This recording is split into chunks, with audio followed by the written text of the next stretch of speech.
Okay, hey everyone, welcome back to another episode of Trail Culture.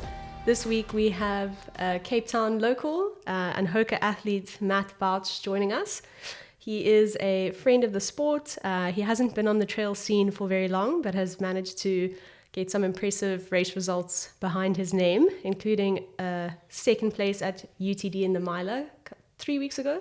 Oh, 2 weeks. 2 weeks, unreal, great performance. And yeah, Matt is a photographer and creative.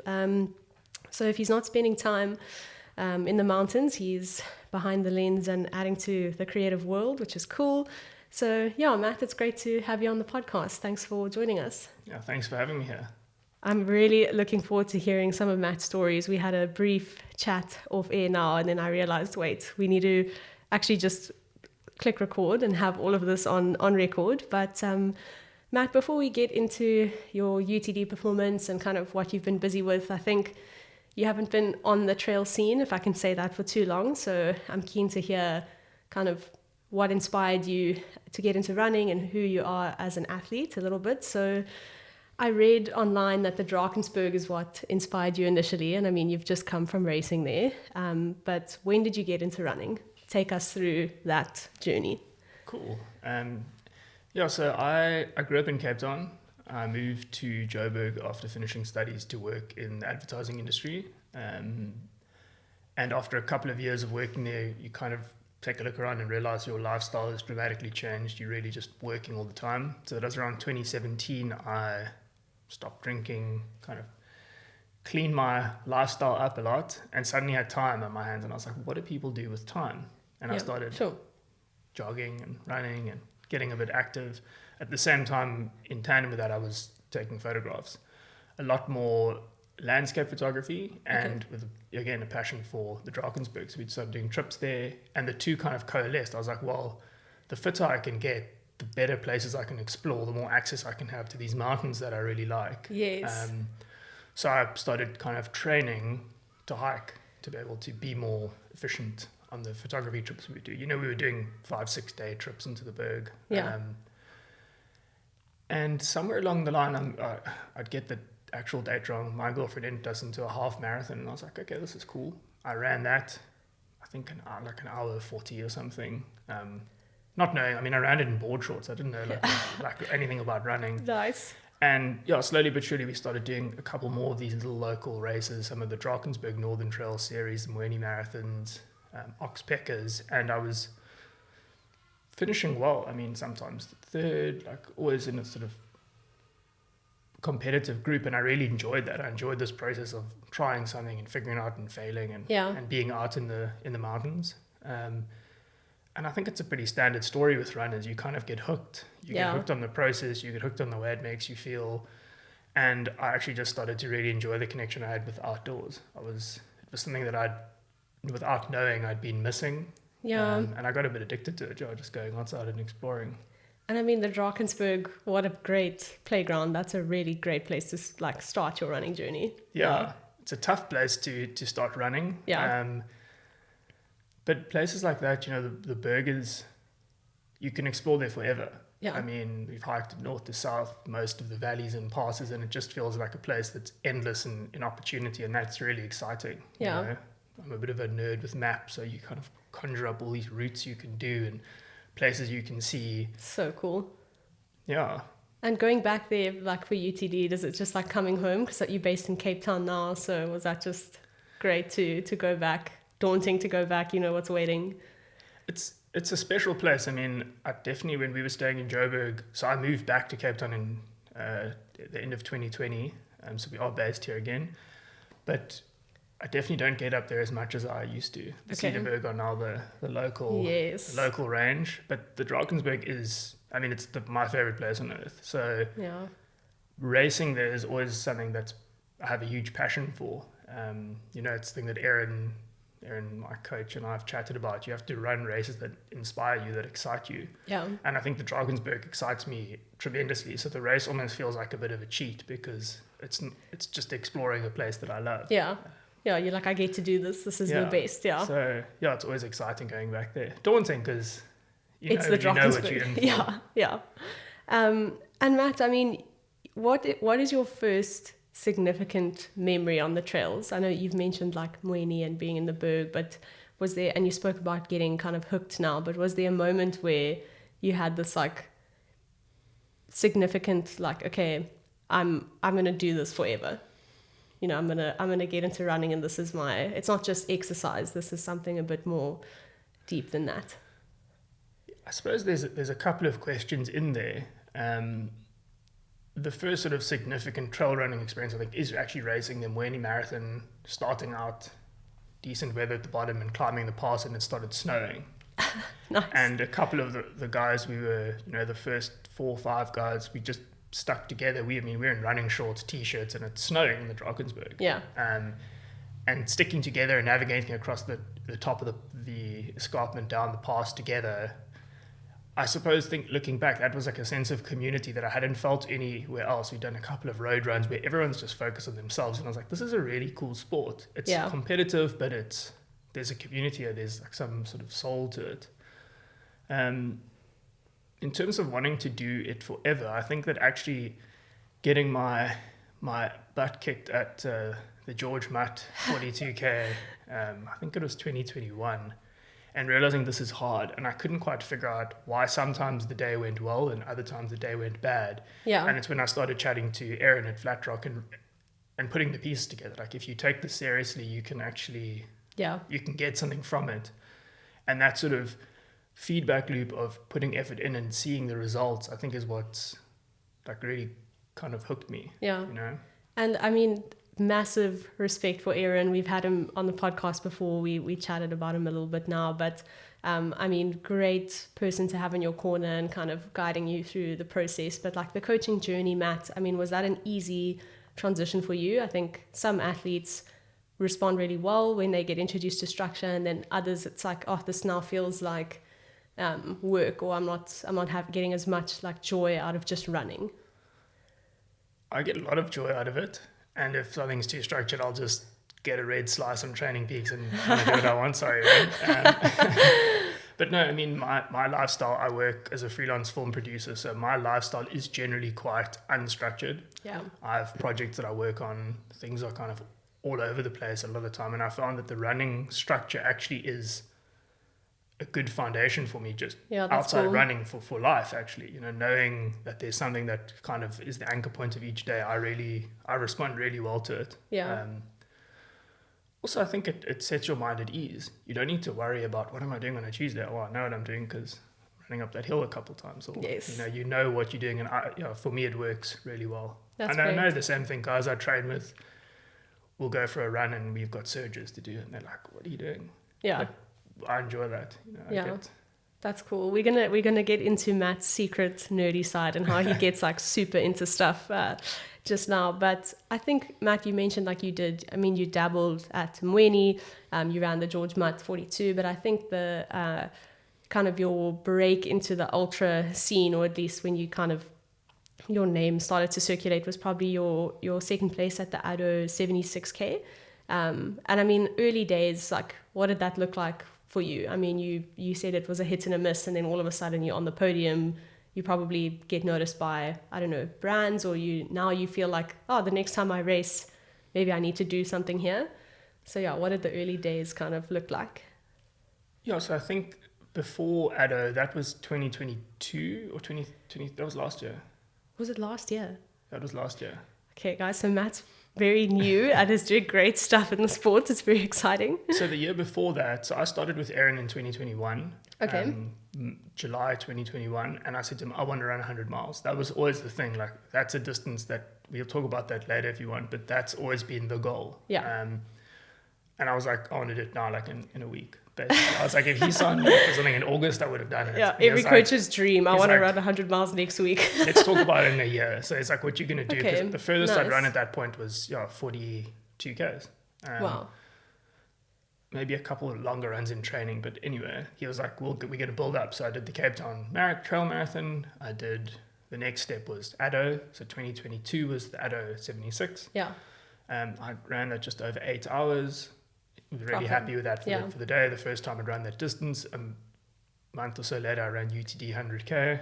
So Aaron quite consistent or consecutively built up the distances. Yeah. The UTD 100K, I think, was 12 hours 40. So we kind of set achievable goals. Very cool. End of 2022, we did had a big goal of the Grand Traverse, which was 200. And so there was actually a bit of a gap there. We just jumped past the 100 mile to 200 Ks. Yeah. And yeah, we ended up winning that by 12 hours. So really happy with Wow. that step up. And then 2023 is the first year that we actually had quite specific and, I guess, aggressive goals. We went into ADO saying we want to cut an hour off of last year's time. Yeah. This is where we want to finish. And yeah, I think rocking up at the start line, you've got Krobler and Krabrel there dressed in their yellow matching gear, very like intimidating two guys to race against. It's people that you look up to and you're like, yes, now I've got to run against these guys. Yeah. And yeah, it kind of all fell into place. It was a good indication of training working. You're running within your zones, within your areas of comfort. You're pushing when you need to push, and the finish was what the finish was. Yeah. There was no way on that day that I was going to be faster than Krobler. He was just stronger than I was. He had a very good day, yeah. Exactly. And I mean, that's something that you have to realize. You can only run as fast as you can run given your current state. You can't suddenly transform on race day to something else. Yeah. So I was very happy with that. Before you move on from that, Matt, you have to be happy with what you can do on race day. We had like a short chat about this, but just how you set up goals for yourself, like getting to that point where you're like, I'm going to run my race, and you get to the start line and there are these names and friends and role models and stuff like that. I mean, how's it been navigating that and like really being just stoked with what you can do on the day? I think that the training you've done when you arrive at a race. If you arrive at a race knowing that you've stuffed around, you haven't done the work, you're not going to be confident. You know what you can do. Like, I know what I can run. Yeah. X distance, X vert in. And I think it's important that you are realistic with yourself. Yeah. That you set realistic expectations. My approach to racing has been to set time goals for races. So I want to do this race in 7 hours, in 5 hours, in 12 hours. Because that's a metric that if 20 people that are faster than me rock up and I finish 20th, but I hit the goal I wanted, I've achieved what I set out to do. Yeah. Oftentimes you kind of know competitively where that's going to place you, but I think it's about being realistic with yourself and playing the long game. Like you said, I'm new to this, so Yeah. I'm kind of just getting started, and hopefully in 3, 4, 5 years, those times are getting faster. And then running with people that you look up to. I mean, I remember at the start line of Matt Yeah. last year, I was also Hectic. this is like a classes in session for me. I get to race these guys, but also watch what they're doing. So, I mean, I'm watching Krabrel and Krobler. I'm seeing how they eat, what they do, what they carry. Like, it's soaking all the information. You're running with Ryan for a very brief period. Yeah. But it's an exciting sport. There's not very many other sports. If you play golf, you can't just line up and play golf against Tiger Woods. But in our industry, in our sport, you can race with people that you look up to. And it's a great opportunity to learn. Yeah. And I think a lot of people miss that. Yeah, they line up and they're too in their own head. Yeah, it's like I need to measure myself against the best as opposed to like just take it in. Like this is, I think like the learning curve for all races are very steep. It's like anything. It's like when you write an exam or do something that like, the gain that you get from doing the hard thing is huge. And if you're stopping to look around at what people are doing, you're going to like amplify that. Yeah, I mean, it's interesting, like race starts, I think, and going into race with the right headspace, you can get yourself way too excited, way too amped up, and blow up in 5Ks because your level is here, So you want to be calm. You don't want to be comparing yourself to other people. But I think as a newer athlete, there's a lot of things you can learn just by observing how people pace themselves. If you're suddenly at the front, you shouldn't be. Yeah. You've probably done something wrong. Yeah, the guys with like 10 years experience are pacing themselves. That's not good, So I think that you need to be observant, but it should be fun. Yeah. Like, it shouldn't be like a 5K time trial is not fun, and it should never be fun. But a race should be, it's like the celebration of the training. You should want to be at the race. You should want to test yourself. You should have your own goals. And I think that's, it's super exciting. Yeah. And Matt, I mean, you went from, so you've got this goal, you're working towards 100 miles. And then I think in 2021, you did your first 100K. Yeah. But was DGT before that? Sorry, the 2022. No, DGT was after that, the end of the same year. So let's start with the 100K. So taking like the leap to the 100K, and now you're like one step closer almost to your miler goal. Like, how did that go? Were you running and thinking like, I can just imagine at the finish, you're like, oh, like in a few months, I'm going to do this plus 60 more Ks. Like, did the experience, was it what you thought it would be? That's a dangerous road to go down, because I think when you finish 100 Ks, you can't run 60 more Ks. You shouldn't be able to. But when you finish 160 Ks, you also can't run extra 50 to do 220. You know what? You contextualize a race for the distance. So I think UTD, I was like, oh, there's a lot of running here. Obviously, the old course was up Sani Pass, 12 Apostles. Once you through the first 40 odd Ks, it's basically running. Yeah. And I was like, I wasn't really prepared for that. I was like, I thought this was mountains. Like, we're going to be hiking. Yes. And I finished that quite humbled. I was like, I've got, there's work to do here. Yeah. But also happy. Like, you've done this thing. And I think that was, in terms of increasing distance, and I don't necessarily think that everyone needs to do 40, then 50, then 60. Like, there's different athletes. Great merit in specializing in the 30K distance or in the 50K distance, you know. For me, I wanted to go further. The nice thing is, once you've done 70Ks, for example, like Addo, it's only that last 25Ks that's like no uncharted territory. Yeah. And the same with the 100. So it's kind of like, well, I've already run 100 of the 160. Yes. So I know all of this. It's only that little bit more that I need to kind of figure out. Yeah. Which is the intention with those type of races. Really cool. And I mean, the DGT thing, how did that fit in? Who did you race with, Matt? Who was your partner? With Colin Vandenberg. Okay, cool. Yeah. Nice. And that's just like a totally different ballgame. I mean, that's days. That's like you're dealing with sleep deprivation, nutritionally as well. Like, we're going to get into race nutrition just now, but that's not just like, okay, I can do this for a couple of hours, and if I mess up, I'm going to, like, I can just fix it at the next aid station or just deal with the consequences at the finish line. That's a totally different thing. So, I mean, what was that experience like? I think as a coach, Aaron probably would have like not wanted that to come up when it did, but it was an event that was held with opportunity to enter it. So we did it. It was a big mark in the calendar. And it is a completely different thing. That distance, the Grand Traverse as a route has always intrigued me. Yeah. Like, there's guys like Andrew Porter that have run super fast times, Ryan Sands and Rainer Crissel. Yeah. With the fastest time, a time that is still untouchable on my agenda. Yeah. It's an amazing route to run. So there's a lot of excitement there. But it's a completely different thing. It's very, very much about being self-sufficient. So Colin and I did a couple of training runs in the Berg together, simulating a lot of that stuff. I mean, we did stupid things, sleeping out in the snow with no sleeping bags, like really putting ourselves out there. But that's part of the fun. It's problem solving. It's like things will always go wrong. Yeah. If you push the distance enough, things are going to go wrong. And it's how well you can solve them while keeping moving towards the end. That's pretty much it. Keep going and figure it out. And I think that shared experience with someone, like, it's probably difficult to actually explain to people like what you went through. It's like there's one other person who really knows, and that's kind of... Yeah, I mean, and Colin and I think we work really well together because we almost polar opposites. Yeah. Like, he's probably one of the strongest athletes that I know. Like, mentally, he just doesn't stop. Like, he's really stable. I'm maybe a bit more sort of all over the place, sometimes a bit more energetic, and I think more competitive. So I'm like, where are the other guys? We need to put a bigger gap. We need to keep going. And we play into each other well. So we had a really good dynamic on that. But I mean, from seeing each other literally walking with our eyes closed, fast asleep, but keeping and going, to thinking we saw skunks.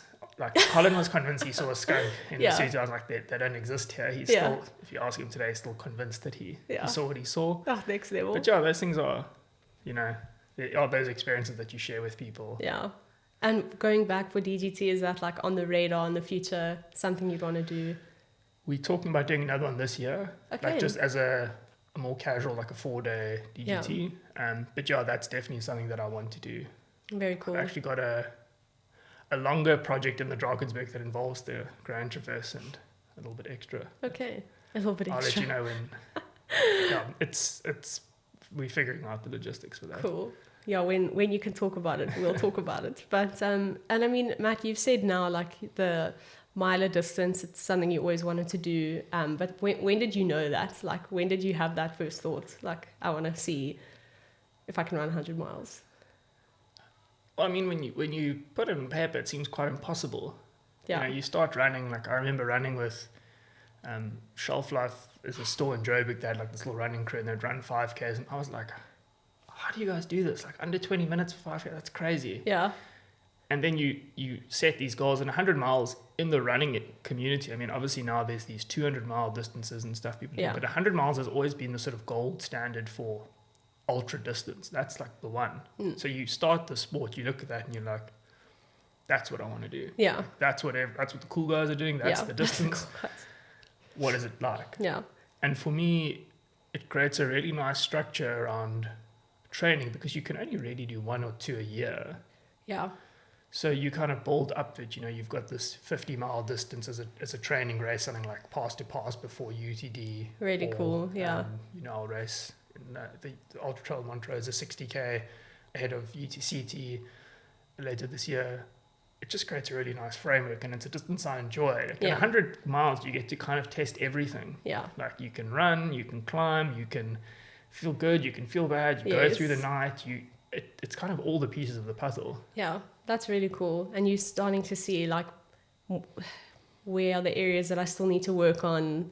You know, as you said, it doesn't go according to plan the whole time. So I think that problem solving aspect, and I think that flows into the rest of your life, I'm sure. Like you must finish 100 miles and be like, anything could happen at my desk job on Monday and I'll be fine. Like I just ran 100 miles. Yeah, sometimes like UTD, I had to take a week off before to get prepped, and I arrived back on Monday, like straight into meetings. I'm like, my legs are so sore, please. Yeah.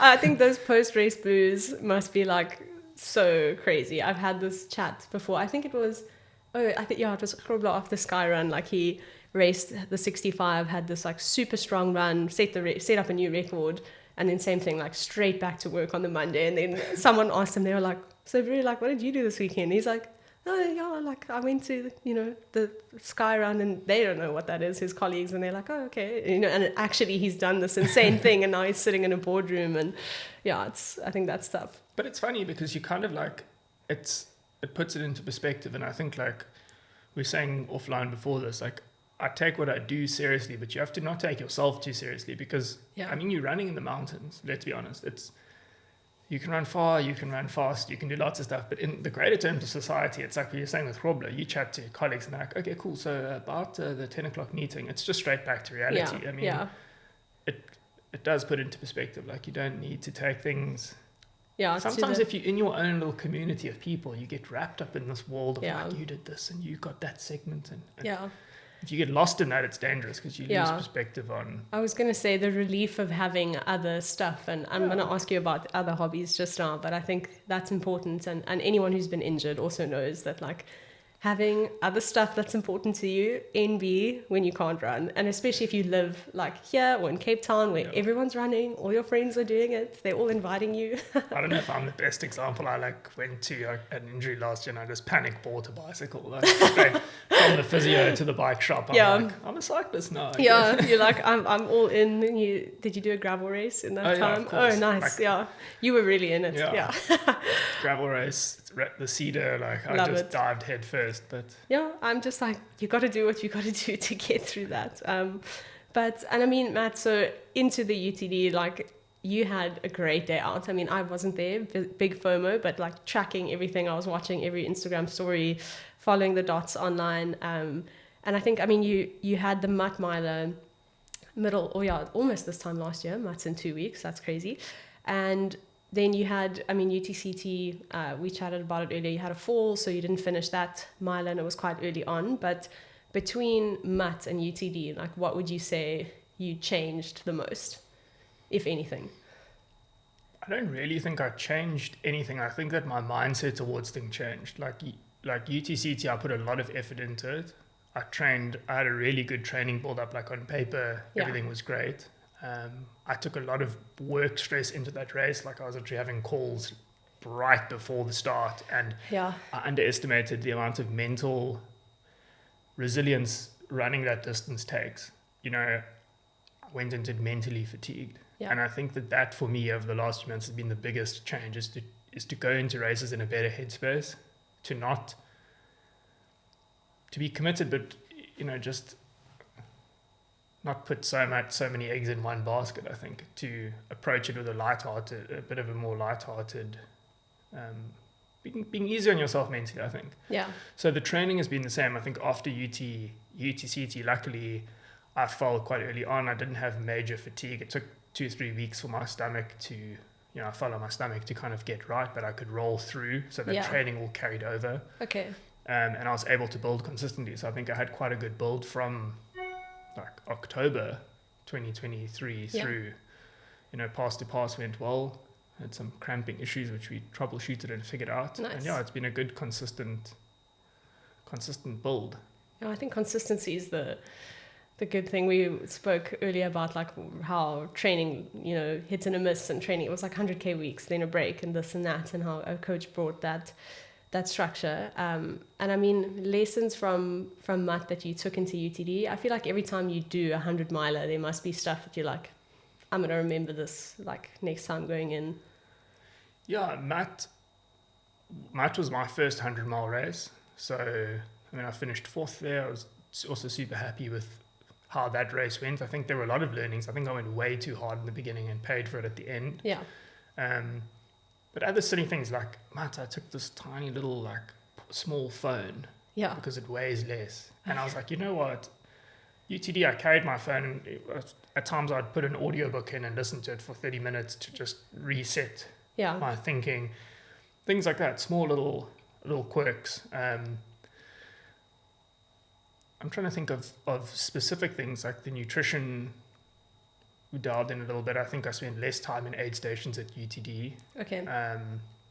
And just really understanding that the race, it only starts at 100Ks. Yeah. Before that, it's just really getting yourself ready for that last push, because that's when your body starts breaking down. That's when things start getting tough.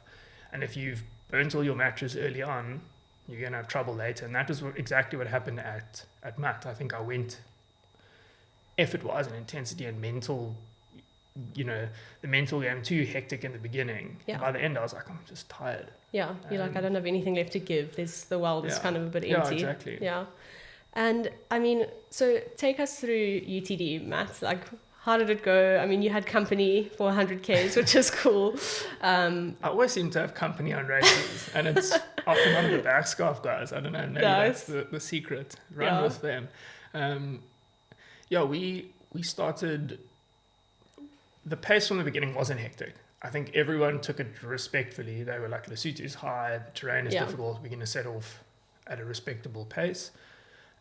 So naturally, like Krobler, Addy and I were together. Tian, the Swiss athlete, he kind of pushed a little bit ahead. He ran the climbs, Oh, wow. Which was quite something to see. I was like, this guy's either going to absolutely destroy us, or he may pay a little bit later. Yeah.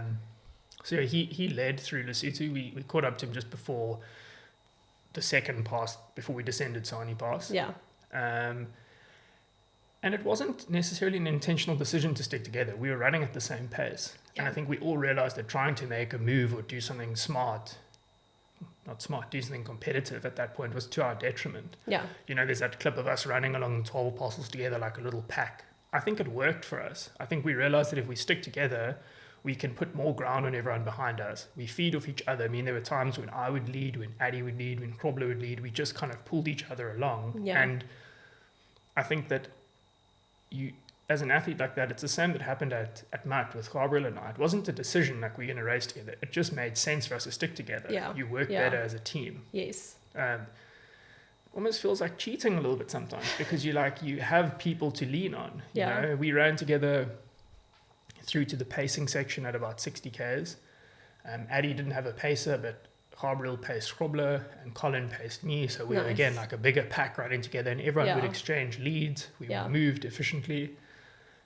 We would kind of leave aid stations together. No one was trying to do anything. I think everyone realized like the time will come later when you're going to have to race each other. But Yeah. for now, stick together.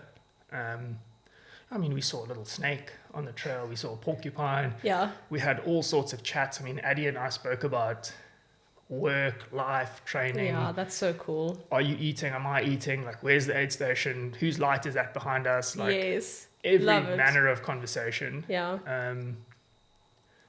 And yeah, then I think about 100 Ks, we left our paces behind. It was quite runnable leaving the aid station. And that's the time when I think Robler had a bit of issues with his stomach, unfortunately. Yeah. And again, it wasn't okay, let's make a move. The pace just naturally differed. You know, Yeah. he slowed a bit, we continued. And unfortunately, yeah, I mean, that's when we parted ways with Robler, and Addie and I ran together until more or less Cobham, like the descent into the Cobham That's aid crazy. station. Yeah. We'd seen some lights, so like a funny story, we stopped at the Mzimkulwana hut. Yeah. Got the guys there to pour us soup, and all of a sudden we saw like a headlamp pop over the ride, and we're like, forget the soup, we're leaving. Like, Yes, we ran out of there. yes. They're like, what's going on, guys? Like, we weren't even there for 30 seconds. Yeah. Oh, really? Um, Wow. And it's probably like a hiker or somebody I don't know, random. I like, think it might have been Tian's Light, the Yeah. Swiss athlete. We don't know. yeah, you But just we don't know. So, hightailed it out there. Meanwhile, he was like over an hour behind us. Yeah. It just looks like he's right there, you know, and you kind of start running scared and you yeah. climbing fast. And then, yeah, going into Cobham, I think Eddie, he kept that intensity. I was like, this guy's not near us. Yeah. I'm going to wait to run the last section because Eddie's way faster than me on the road. So I was Yeah. like, I'm going to need something there. And I had this plan, like, if we come into Sani together, Sani Valley Gate, Yes. and I said to Colin, like, that's where we're going to go. I'm not going to stop there. I'm going to run through, and that's going to be the move if there is one. Yeah. Well, that move didn't work too well. I mean, we both ran out of Cobham. Like, I ran my fastest times, even faster than the 100K I'd run before, up Oh my that climb, gosh. Yeah. over the gorge. Yeah. And that gorge is tricky. That's not an easy, for those who've done, I mean, yeah, that forms part of the end of all the kind of routes. So depending on what race distance you do at UTD, some are less fresh than others. And I mean, did you guys go down there in the dark? Yeah, it was in the dark. It was probably about 4:00 in the morning when we were Okay. there. Yeah. So as I sat down at the aid station, they said, there's a light. He's coming. I'm Yeah. like, he was an hour away. Like, Yeah. what's going on? And I just threw all the stuff out of my pack, grabbed like 2 of the big pH gels Oh, yeah. and a flask of water. I'm like, I'll see you guys at the end. Like, I'm not stopping again. And Yeah. ran out of there terrified of nothing. Yeah. And then Eddie saw me coming, and he was obviously like, Yeah. he's coming. Like, so we both So that kind means of, someone's the chasing pace him. just went Yeah. way higher than it needed to. I also just love that you guys can like gas the pace at like 100 and I don't know 40 k's into your run. Like that's Or if you saw wild. us standing on the podium, getting up that step this high the next day, you can see what that did to Yeah, us. you're like we paid for it. Yeah. But yeah, I think that was, you know, a couple of friends have asked, like, would you do anything differently at UTC, like UTD? Like, would you have run it differently? Could you have run it faster? And I think, like, yeah, I think we could probably go under 20 hours there. Like, if you knowing what you know, but we didn't know what was coming. Yeah. But I think it's always a good position to arrive at the end of a race with some juice left in the tank. Yeah. Like, you kind of want that. You don't hit 140 k's and just be like dead. Yeah. You know, that's what happened at Mutt. Yes. Like the last big descent from Bouch from the last aid station, I couldn't descend anymore. My quads were gone. Just done. Climbs Yeah. I could keep up with Cargill, no problem. But Yeah. the descents I just couldn't manage. And Yeah. that he managed to put a gap on me there. Yeah. And that's always, you know, going back to your previous question, that stuck with me. Like, save something. Yeah. Like, just, you never know. Someone Yes. is going to surge, you need to go. Like, Yeah. you need to save a little bit in the tank. Yeah. But yeah, a really cool race. I mean, UTD is amazing. Like, I Yeah. was like, you're almost sad when you finish. You're Yeah. like, oh. You're like, I just had the best like I mean, 20 I hours. really don't want to walk or go anywhere again, but Yeah. like, it's so cool. You're like, I don't want to run anywhere right now, but if someone wants to drive me around, like the Drakensberg is stunning. And like highlight and low moments of the race, Matt. Like we said, not everything goes according to plan, but what were like maybe a couple of moments that were just like, this is all worth it, and then some tougher things to work through. I think highlights, I mean, the Lesotho section running out being led by a guy on a horse was really unique, Wow, novel. I mean, you've seen some of the pictures with the mist coming up over the escarpment. That was beautiful. Yeah. That 12 Apostle section as well. Like, Stunning. just contouring and moving quite quickly. Yeah. there were almost too many high points. I mean, the race is punctuated by these moments where you feel sort of elevated and things are going well. Yeah. And then I speak for myself here. Like, I didn't really hit a low point until probably the Castleburn aid station. It's about 112 Ks. And then it was like, Yeah. it's been raining for 6 hours, like really cold, Yeah. hungry. That suddenly I was like, okay, it's hard. Yeah. And then you have the Giants Cup Trail. So, I mean, that was a low point. But other than that, it was a good race. I mean, it went well more than it went bad.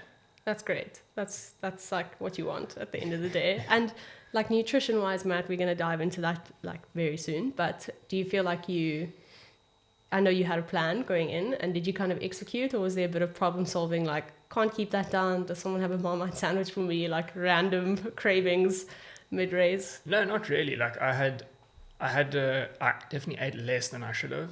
Okay. So sorry, Andy. Sorry, John. I had a plan to hit like about 90 grams of carbs an hour. Okay. That's what I carried. That was the intention. Yeah. I mean, we can go into more of the specifics, but I was probably close to 70, maybe even less at some times. I always thought I was eating more, and I'd get to the aid station and I'm like, I still have all my stuff. Like, this isn't good. But no, we ate a cup of soup and like cheese rolls at the some aid stations, which was nice. Yeah, I mean, just for anyone listening, like take stuff that you like and take a variety of options, because what you think you like. I mean, I love Snickers bars by 100 Ks. I was like, get the chocolate away from me. Yes. Like, I need something else. Yeah. But yeah, I think it went okay. I'd give myself like a 6 out of 10. Okay. 6 out of 10. We'll ask Matt after his next race. Is it a 7 or an 8? But and Matt, your recovery since then, how's that looked? I think that's something like everyone's like 100 miles, cool, the race is done, you have the podium, and then you're the only one who has to deal with the physical consequences of what you just did. So I bounced back fairly quickly, I think. Like this Saturday and Sunday was not good. Yeah. Colin was like carrying me in and out of cars. Oh, shame. But by Monday, Tuesday, I was feeling better. So I did a lot of, like that first week, no running at all, a lot of mobility work. So like 30 minutes, 40 minutes every day, a bit of time on the bike. Super low intensity. It's just like moving, getting everything moving, feeling where the sort of problem areas might have been. Yeah. I didn't have any injuries from the race, so there was nothing that was specifically a problem. Yeah. So the first week, it just looks like eating a lot. I'm like, no holds barred. I eat what I want. Yeah. Stretch, keep moving, walking, stuff like that. This is the second week of recovery, so there's been, we introduced one run on Tuesday. Started to feel a little bit of like an ITB-ish niggle aggravation. Yeah. So I'll just back off the running completely. I'll cycle this week again. Yeah. I'm not in a rush to get running again. Okay. Like my next race is the Whale Trail at the end of July. Fitness doesn't just disappear overnight. So I'll give myself 2 or 3 weeks, even a month of like run when you can. That's great. That's see really, how you feel. Yeah. Cycle, run, gym, use the tools, swim, use the tools you have at your disposal. I think like we spoke earlier about injury. That's the one nice thing about getting injured is that you suddenly realize there's other things you can do. Yes. It's not just this like, if all you have is a hammer, everything is a nail. And I think runners do that. They're like, and they'll hammer. So I'm going to take half an hour off, and then it's like, no, just your body takes time. Like you need to respect that. Yeah. I like that you're not in a rush. That's cool. I think that also takes discipline, because it's easy to feel anxious about like days are ticking, I mean, now I'm like looking out at Yonkers Hotel. I'm like, oh shit. It should be out there.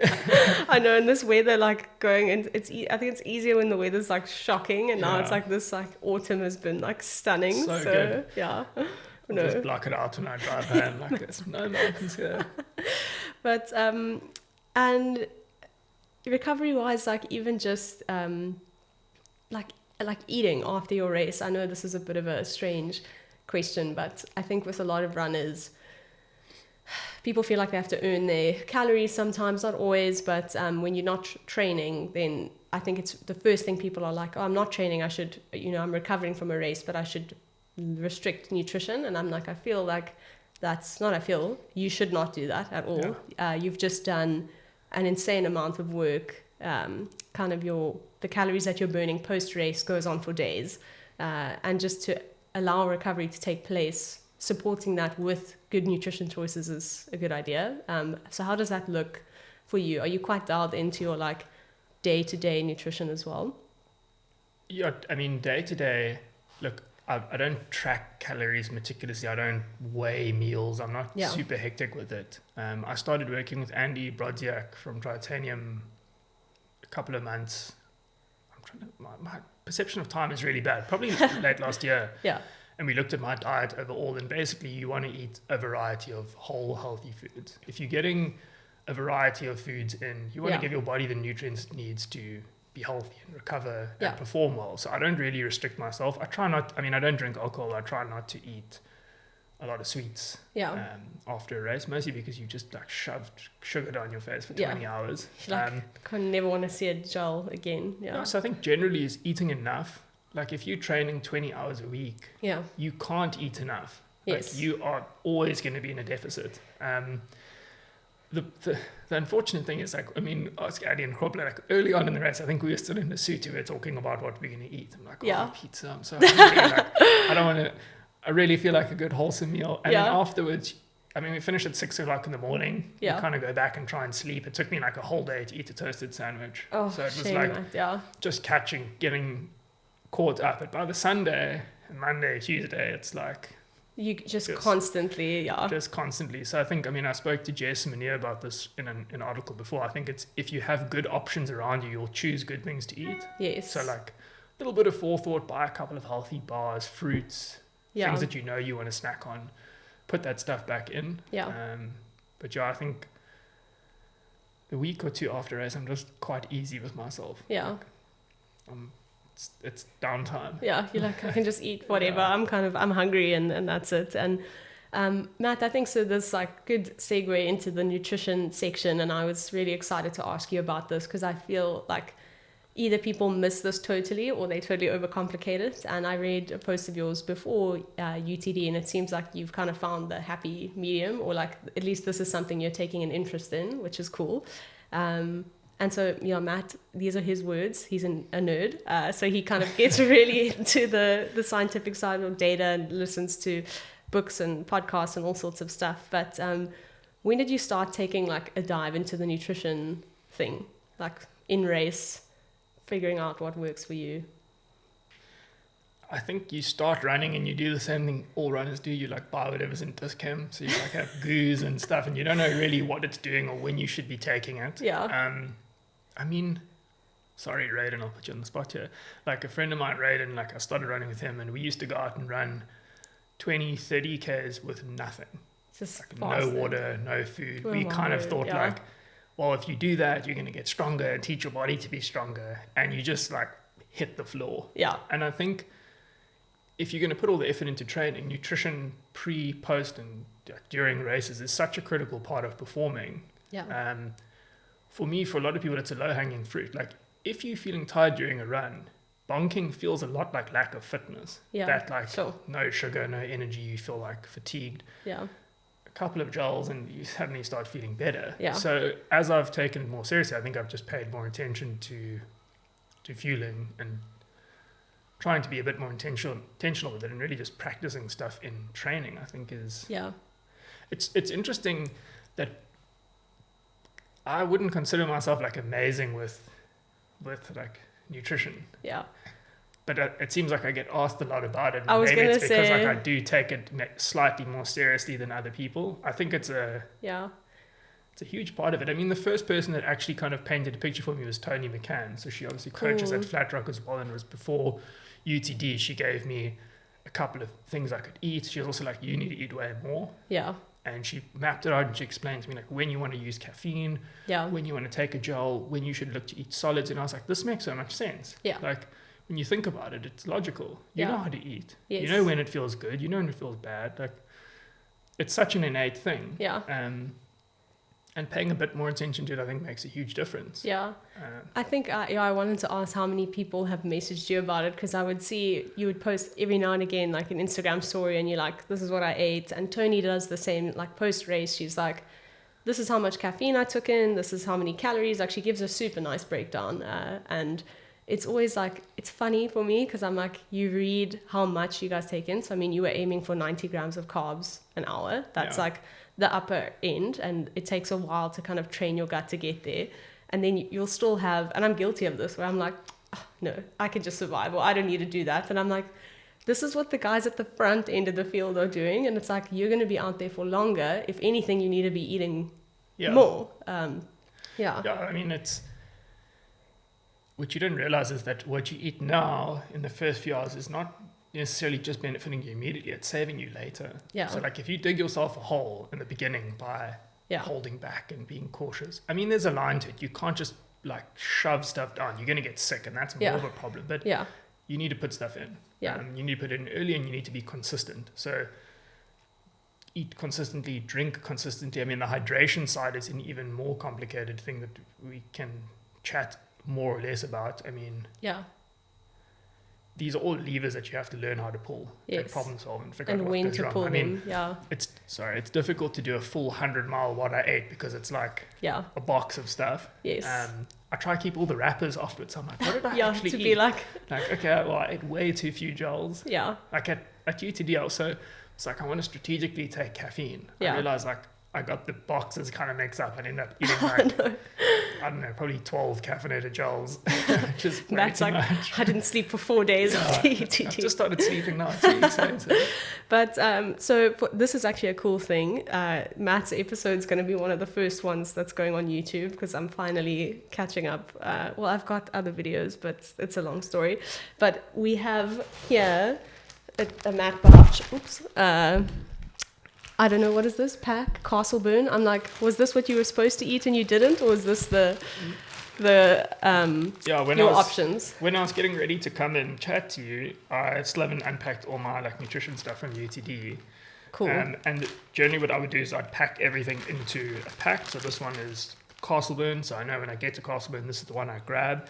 And it'll have everything I need in to get me to the next aid station. So this has a couple of extras, like I wouldn't carry a whole box of far bars. But I thought I'll bring it along and just show like some of the actual things. Really cool. Love the Snickers bars. Like here's half an Eaton gel. So like these carb gels are like the primary fuel source, I would say. This and like a drink mix, 90 grams of carbs. You kind of know if you're eating one of these an hour, you're good. I didn't eat the whole one, so I'm in trouble. Sweets. Like Woolies soft sweets. The best. These don't get hard if it gets cold. Nice, like fruit pastilles can get like little rocks. I mean, eat those. And then Snickers and far bars. Snickers, if you want to sponsor someone, eat a lot of your chocolates. But I mean, it's about having options, and then obviously some like electrolytes as well. I'll have this in a bottle. So I've kind of moved away from drinking calories. Interesting. Lesotho, I had calories in the bottles because it was easier with the poles. I knew I'd be hiking a lot. It's hard with poles to eat. Also at altitude, your body, the simpler the carb, the better, I found. So drink mix then, but for the rest it was just drinking water and eating everything, and it's about having a choice. I was gonna say like this is like pretty diverse, and then like salty stuff. Matt, is that like you looking for that at aid stations, but you kind of have an idea of what will work for you? The one thing that's missing out of here, I often carry little nut butter sachets. I find that's quite a nice thing. It's very fatty, so you don't want to eat that at a high intensity, but it's nice to like break the taste of all the sweet stuff. Aid station soup. Like I just goals. Calories probably pretty low in soup, but soup and like bread, like a bread roll, like you're winning there. And then chips, like just chips. We would grab like also potatoes. They often have potatoes, dip it in salt. That's nice. Just break all that sweet. I haven't found a food source that's savory, but with a high carb, low fat content. That's what I rely on. I think most people do, unless you're very keto or you've got a specific thing, but high carb content, you don't want a lot of fat or fiber. If someone comes out with like a salty gel, like I'd probably try it, but I haven't found that yet. I think, what is it? Is it goo? They always have like such interesting flavors, like birthday cake or this or that. So I'm like, guys, you need to bring out a sweet potato soup flavored. I think that I think there's a brand, I forget the name, that has like a soup flavor drink mix. Oh wow! It'd have to be very specific when I would drink that, because it'll just be weird. Yeah. Drinking cold soup. Oh, yeah, but like the things that runners will do. But I'm laughing that you said that these sweets don't freeze. I had an athlete of mine, but also a friend or someone I used to coach, Janeska, who I remember she got to an aid station, she was doing UTD 100. And then I was like, how are you doing? And she's like, I haven't eaten for the last hour because all of my flour bars froze. So she was like trying to eat. And then it was also like snowing. It's like kind of planned bad weather. And she was like, I should have had options because only got frozen bars. That and like do you remember those old school energy bars? Like those like PVM things, yes. Rip your teeth out. I was going to say, you're going to run with it under your armpit or something. I was like, you're going to have finished your Milo with like no teeth. It's brutal. Yeah, I think that the main thing with nutrition is like figuring out what you're going to eat, figuring out how much you're going to drink, and figuring out what you're going to supplement with. And I think the supplement category is something people get wrong. Supplement is like electrolytes and caffeine, really. I mean, unless you're legally doping, which you shouldn't be, there's nothing else you should supplement with. Yeah. And the food thing is just take options. Yeah. Especially with long stuff, I have a huge sweet tooth after 100 Ks. I don't want to see sweets. So. Yeah. And Matt, I mean, if things don't go according to plan, or you start feeling a bit of like kind of GI like stress and like your guts like saying how's it, what is your go-to? Like, how do you manage that? Do you dial back the intensity? Do you try to eat something else? Do you take a break from eating? Like I can imagine it's a bit like situational, but in general, what's your kind of go-to if you're starting to feel a bit off? I think it's don't panic first, like slow down. Yeah. So if your stomach's starting to get a bit sore, like you know, the first thing to dial back is the intensity. Oftentimes then assess what the actual problem is. It's like, is your stomach, is there too much fluid that's jiggling around? It might mean you don't have enough sodium and you can't absorb the fluid properly. Like, is it cramping specifically? Yeah. That might mean you've like taken a gel when you're dehydrated and there's not enough blood in your gut to absorb it. I mean, there's lots of specific issues, but as a broad sort of cover all, I would just say don't panic. Yeah. Drop the intensity. See if it subsides. You do need to keep eating though, because that's the catch. Is even if you feel like crap, if you're not vomiting, I'd say just keep 20-30 minutes. Try eat every 20 minutes. Yeah.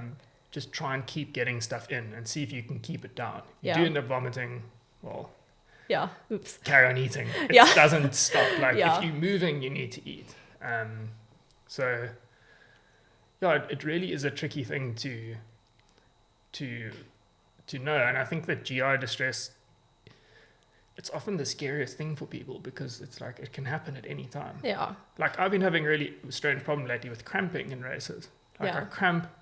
I mean, UTD on the first climbs, like I cramped. And I never cramp in training. Yeah. And it's got nothing to do with nutrition. It's just nerves. I just get so excited and I've just needed to learn like, just chill. Yeah. It's fine. And not to panic as well. To be like, I'm cramping. Keep like going, like, ease off, like things will change. Yeah. I mean, in 100 miles, things will change. Look at someone like Krobler, super experienced, like 100-mile royalty in South Africa. Yeah. He just stopped. He took a break. Yeah. He still finished ahead of the vast majority of people. Yeah. Things can change. You can feel better. Yes. So it's a long time. Yeah. Unfortunately, though, 50K, 40K, it's probably game over. Yeah. Like you don't have that much time to recover, but in a longer race, like you have a lot of time to figure things out. So just figure it out. Yeah, that's cool. And I think, not panicking, huge thing. And then the other thing that I read, I think it was the Wild Air TV interview, and something you've said is that like simplicity and preparation. And I can imagine like if you've prepped before, like it's easier to not panic because then you have your options, you've got somewhere you can go or a few things you can do. But kind of in your day-to-day, Matt, I mean, training for 100 miles, time consuming, you work as well. I assume you have a social life and you need to see people too. So like talk to us a bit about how like simplicity and preparation with like food in general, like supplements the training and coming home, and like how does that look? Yeah. Steph, please make us dinner. No, it's tricky. Like I said before, I don't think I've mastered it. I think that those are all things that you have finite time in the day. So I think that as your training goes up, things do suffer, like a social life. Like if I'm training a lot, I can't train a lot, eat well, work, and see my friends. So you kind of dial them up and down. Yeah. I think the thing with eating, especially before and after race, is just plan. Just have stuff on hand. It's throw a bar in your car for after a run. Yeah. You know, a banana. Like there's simple stuff that you can do. Yeah. And I think the better prepped you are, the better stocked your fridge and cupboards are at home with stuff that's good for you, the easier it's going to be to default towards good behavior. Yeah. But yeah, I mean, generally, if you're speaking about finding balance between all those things, it's tough.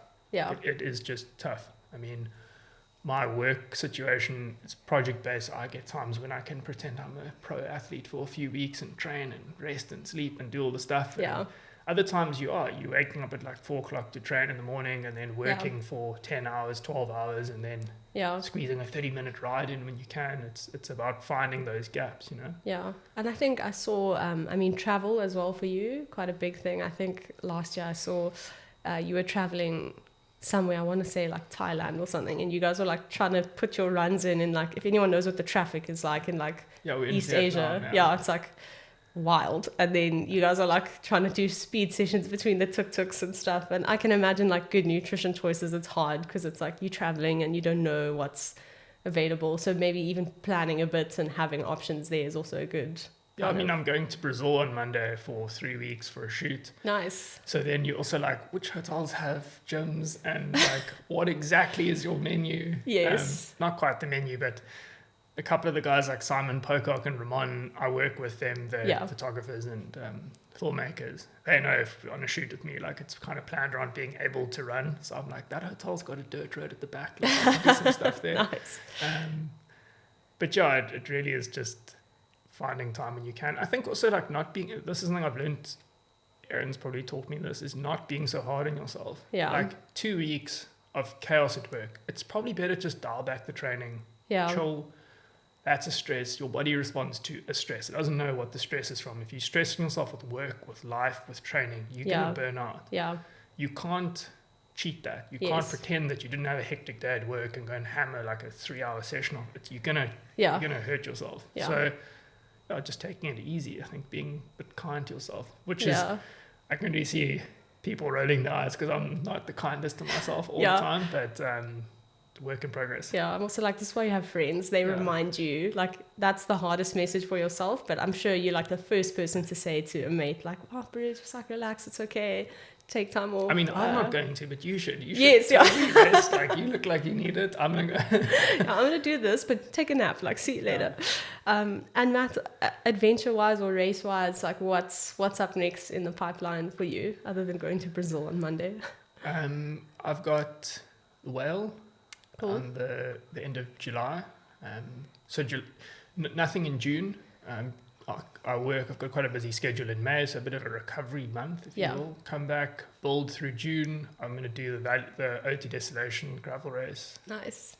Zero competitive interest there, just complete it. Yeah. And then we've got a flat rock training camp in the Cedarburg in July. Awesome. Whale.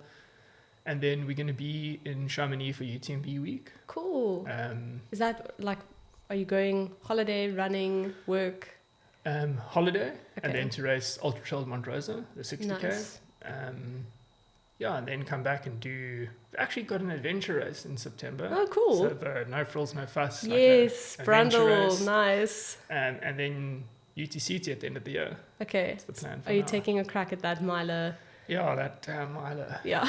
Steve said a tough course, but yeah. Yeah, you're like, it's in my backyard. It's gotta happen.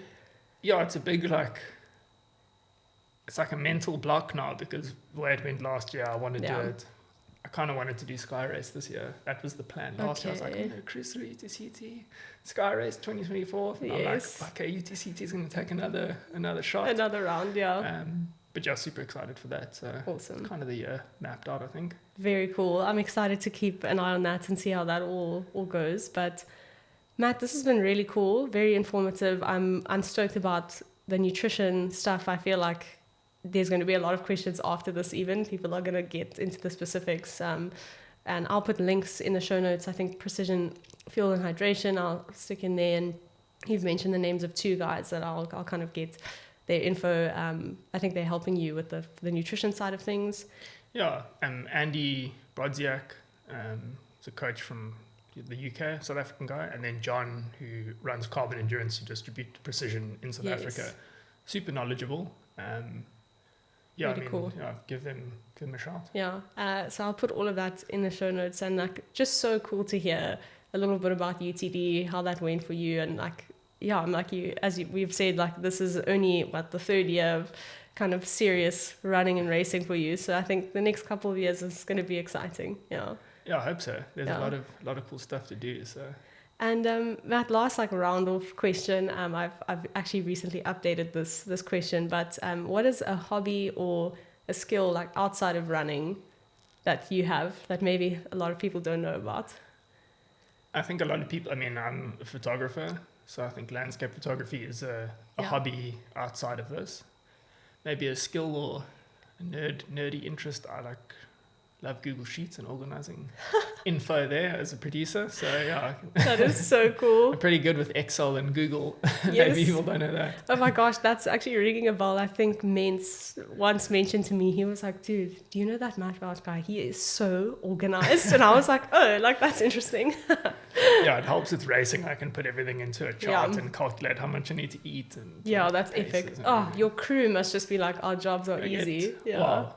They got a strict schedule. Yeah. I guess I have to be there. 12:08. I'm coming through that aid station. Yeah. I mean, that's the funny thing with Colin. Like when we were doing DGT, he's like, "So how are you prepping?" And I sent him like on a 50-page like Excel sheet, and he's like, "Bro, I've got this notebook and I've been writing all my stuff down." Yeah. I'm like, you need to level it up, man. For you. Yeah. Here's your new plan. Like, that's so great. You would get along well with. I don't know if you know Dalian van Staden. She's living in Germany now, but that girl is also like. Yeah, I think her and Karu... She's an engineer or something like that. Yes. And I think she crewed for... It was either Taryn or Karu somewhere. And then she was like, cool, I'm crewing for you. What's your plan? And they sent her like this like a notebook equivalent. And she was like, okay, scratch that. Here's your new plan. Same thing, like spreadsheet times. I think I must actually publish some of those Google Sheets and people can put their own stuff in. Very cool. A thing down the line. Yeah, that's epic, Matt. Nice little training or tool for people to use. Yeah. But Matt, thanks so much. Cool. We look forward to having you back to chat more about your next goals and races and whatever adventures come through the pipeline for you. Thanks so much. It was great to chat to you today.